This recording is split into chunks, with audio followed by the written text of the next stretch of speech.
Hello दोस्तों, SS मंत्रा YouTube channel में आप सभी का स्वागत है। आज हम लोग एक बहुत ही स्पेशल डीप डाइव क्लास लेकर आए हैं। बिल्कुल। और आज का जो मुद्दा है ना, वो सीधा उन छात्रों के लिए है जो यूपी डीएलईडी के सेकंड और फोर्थ सेमेस्टर की परीक्षा देने वाले हैं। हाँ, क्योंकि क्या किसी ने कभी इस बात पर गौर किया है कि एग्जाम में टॉप करने वाले छात्र और सिर्फ पास होने वाले छात्र ने शायद एक बराबरी पढ़ाई की हो। वही तो, फर्क सिर्फ एक छोटी सी चीज का होता है। एग्जैक्टली फर्क इस बात का होता है कि उन 3 घंटों के दबाव में उन्होंने अपनी कॉपी को किस तरह सजाया है। हाँ, क्योंकि दबाव इतना ज्यादा होता है कि एग्जाम हॉल के अंदर की घबराहट अक्सर उनकी सारी मेहनत बिखेर देती है। सही बात है।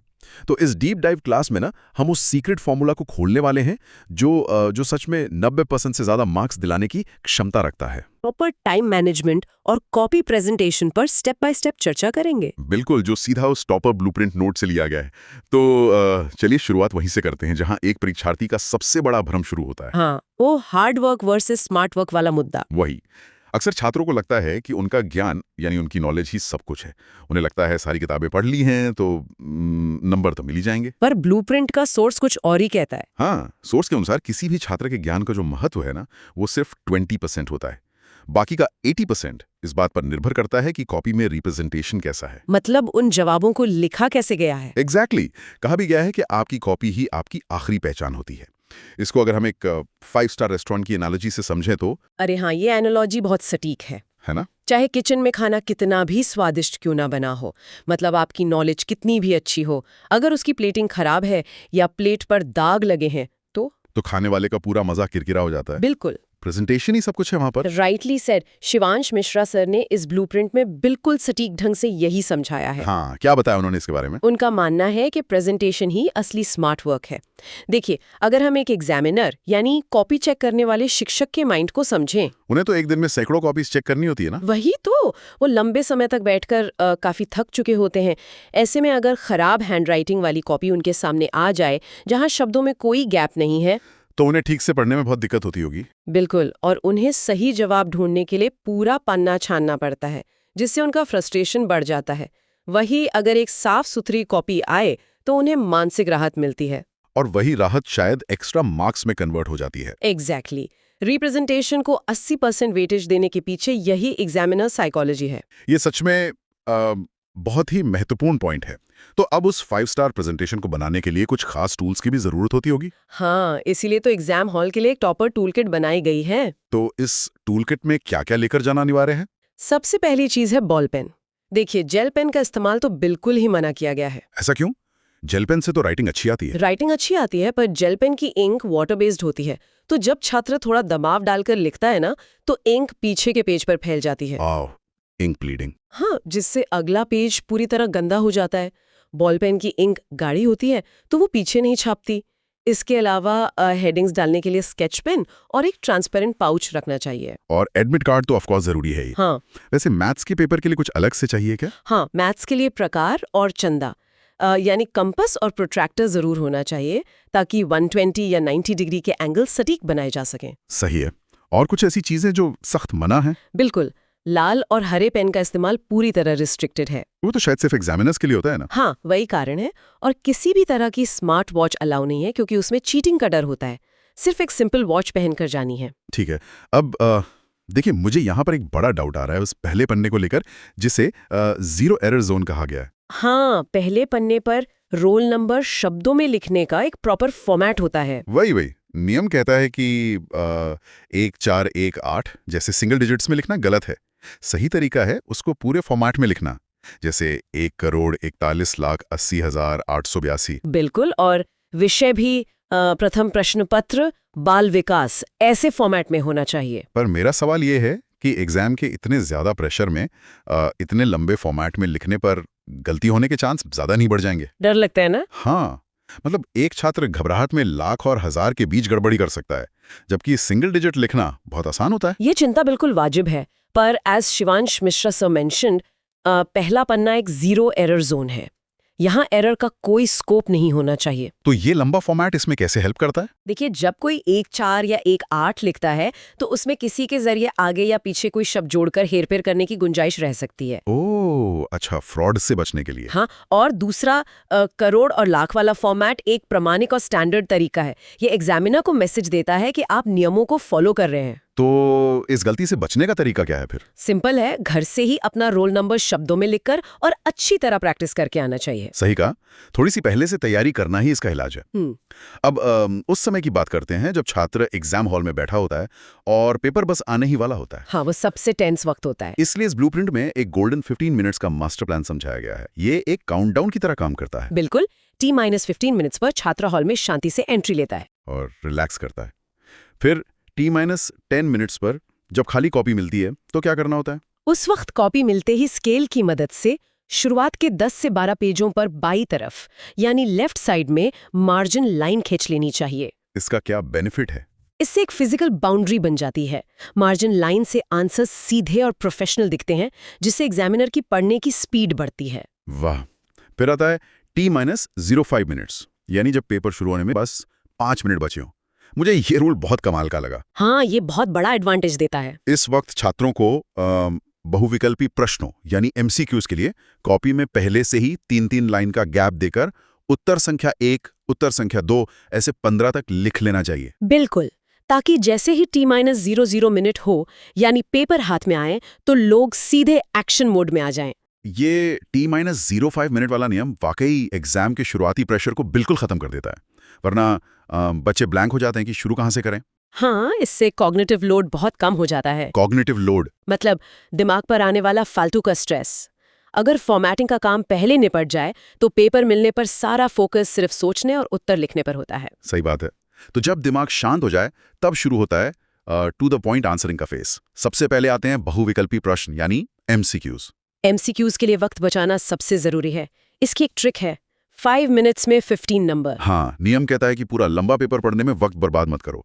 शुरुआती 2 मिनट में पेंसिल से पेपर पर सही जवाब टिक कर लो और फिर कॉपी में जहां पहले से हेडिंग बनाई थी बस वहां सही विकल्प और उत्तर लिख दो। यानी अगर जवाब मेंढक है तो बस साफ मेंढक लिखना है, पूरा सवाल नहीं उतारना। एग्जैक्टली, पूरा सवाल लिखना एकदम टाइम वेस्ट है। इसके बाद आते हैं अति लघु उत्तरीय प्रश्न। ये 1 नंबर के होते हैं ना? हाँ, और इनके लिए 2 कोर रूल्स हैं। पहला, इनका उत्तर अधिकतम 4 से 6 लाइन में होना चाहिए। इससे ज्यादा लिखना अपना ही टाइम खराब करना है। और दूसरा नियम है सीक्वेंस रूल। वही कि क्रम नहीं तोड़ना है। एक बार जो सीक्वेंस पकड़ा बस उसी में आगे बढ़ना है। 6 के बाद 7, फिर 8, अचानक से 12 पर नहीं कूदना। हाँ, सीक्वेंस तोड़ने से तो एग्जामिनर परेशान हो जाएगा, उसे बार बार पेपर और आंसर की मिलानी पड़ेगी। और एक बार फ्लो टूट गया तो एग्जामिनर का मूड खराब हो जाता है। वही। अब इसमें एक और पॉइंट था एनाटॉमी ऑफ आंसर को लेकर, विजुअल कॉन्ट्रास्ट बनाने की ट्रिक। मैं शब्दों को काले पेन या स्केच पेन से अंडरलाइन करना। सही पकड़ा। शिवांश मिश्रा सर इस पर जोर देते हुए कहते हैं कि ये छोटी सी ट्रिक एग्जामिनर की नजर सीधे आपके सही कीवर्ड्स पर डालती है। तो इसका मतलब एग्जामिनर को पूरा पैराग्राफ नहीं पढ़ना पड़ता? बिल्कुल नहीं। अगर आपने मेन कीवर्ड्स ब्लैक पेन से अंडरलाइन किए हैं तो उनकी आंखें सिर्फ उन्हीं शब्दों को देखती हैं। उन्हें समझ आ जाता है कि बच्चे का कॉन्सेप्ट क्लियर है। और टाइम बचता है तो खुशी खुशी फुल मार्क्स मिल जाते हैं। तो 1 नंबर वाले सवालों में कीवर्ड्स ने कमाल कर दिया, लेकिन जब बात 2 मार्क्स वाले लघु उत्तरीय प्रश्नों की आती है ना, तब कहानी और इंटरेस्टिंग हो जाती है। हाँ, यहाँ टॉपर्स की एक स्पेशल ट्रिक बताई गई है जो साइकोलॉजी पर बेस्ड है। वही, एक पूरा पेज लिखने वाला नियम जिसमें ब्लैक पेन से हेडिंग, परिभाषा, एग्जाम्पल और 3 से 5 पॉइंट्स होने चाहिए। पर असली हैक इसके बाद वाला है। हाँ, जिसे हम एक ऑप्टिकल इल्यूजन या दृष्टि भ्रम कह सकते हैं। एग्जैक्टली। रूल कहता है कि अपने उत्तर की कम से कम 4 लाइन अगले पेज पर लेकर जाओ। मैं सोच रहा था ये अगले पेज पर ले जाने का क्या लॉजिक है? इसको परसेप्शन मैनेजमेंट कहते हैं। जब एग्जामिनर पन्ना पलटता है ना तो उसके दिमाग पर एक बड़ा साइकोलॉजिकल इफेक्ट पड़ता है। अच्छा, उसे लगता होगा कि उत्तर बहुत लंबा है। बिल्कुल, उसे लगता है कि छात्र ने पिछला पूरा पन्ना और नया आधा पन्ना मिलाकर 1.5 पेज का विस्तृत उत्तर लिखा है, हालांकि कंटेंट उतना ही है। वाह, थोड़ी सी स्पेसिंग की समझदारी, और एग्जामिनर को लगता है कि बहुत मेहनत की गई है। बस ऐसी ही छोटी छोटी ट्रिक से नॉर्मल आंसर एक टॉपर आंसर बन जाता है। हाँ, बिना फालतू की कहानी लिखे आपने उत्तर को विशाल दिखा दिया। पर देखिए, इन सब के बीच लिखते वक्त गलतियां तो होती ही हैं एग्जाम हॉल में। ऑब्वियस सी बात है, प्रेशर इतना होता है तो शब्द गलत हो ही जाते हैं। इसके लिए PDF में एक मिस्टेक मैट्रिक्स भी समझाया गया है, वही गलतियां सुधारने का तरीका। अक्सर बच्चे क्या करते हैं कि पेन से उस गलत शब्द को पूरी तरह रगड़ देते हैं, एकदम घिचापिच कर देते हैं। हाँ, और स्क्रिबलिंग करना एक घोर पाप बताया गया ब्लूप्रिंट में। क्यों? इससे होता क्या है? इससे पेज बहुत गंदा दिखता है। जब एग्जामिनर कॉपी देखता है तो उसकी नज़र सबसे पहले उस गंदे काले धब्बे पर ही जाती है और लगता है कि बच्चा कंफ्यूज्ड है। तो सही तरीका क्या होना चाहिए? Smart cut? हाँ, स्मार्ट कट अपनाना चाहिए। अगर कुछ गलत हो गया तो बस एक सिंगल सीधी लाइन से उसे काट दो और आगे बढ़ो। इसका फायदा ये है कि दूर से देखने पर पन्ना साफ लगता है, पढ़ने वाले का फ्लो ब्रेक नहीं होता। वही तो, कॉपी प्रेजेंटेशन का 80% वेटेज इसी सफाई में छुपा है। ये हुई ना बात। अब इसके ठीक बाद आता है इस पूरी क्लास का एक गोल्डन रूल, जिसे शायद हर छात्र को रट लेना चाहिए। रूल ये है कि कोई भी प्रश्न छोड़ना पाप है। बिल्कुल, एकदम सही कहा।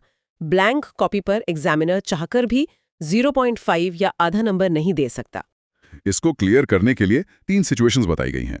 पहली तो बहुत सिंपल है, जब उत्तर पक्का पता हो। हाँ, उसमें तो तुरंत हेडिंग डालो, पॉइंट्स लिखो और फुल मार्क्स लो। दूसरी सिचुएशन थोड़ी ट्रिकी है, जब उत्तर थोड़ा थोड़ा पता हो। इसमें छात्रों को हेडिंग बनाकर जो भी कॉन्सेप्ट याद है उसे डिटेल में लिख देना चाहिए।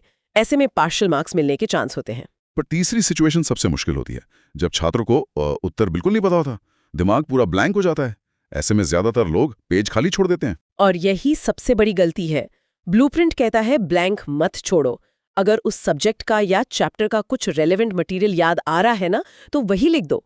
मतलब चांस ऑफ हाफ या 1 मार्क। हाँ, क्योंकि कॉपी पर कुछ लिखा होगा तभी तो एग्जामिनर थोड़ा बहुत नंबर दे पाएगा। कभी कभी वही 1 मार्क आपको फेल होने से बचा लेता है। दूसरी कही है कि सवाल छोड़ना पाप है, आखिरी वक्त तक कोशिश करनी है, खाली कॉपी नहीं जमा करनी। बिल्कुल ठीक कहा। अब इन सब नियमों को लागू करने में एक चीज जो सबसे ज्यादा परेशान करती है वो है टाइम, यानी टाइम मैनेजमेंट। खास तौर पर पहले और दूसरे पेपर में लिखना बहुत होता है ना। हाँ, वक्त हमेशा कम पड़ता है और छात्र आकर रोते हैं कि आते हुए सवाल छूट गए। तो स्पीड कैसे मेंटेन करें? स्पीड पहले मिनट से ही बनानी पड़ेगी।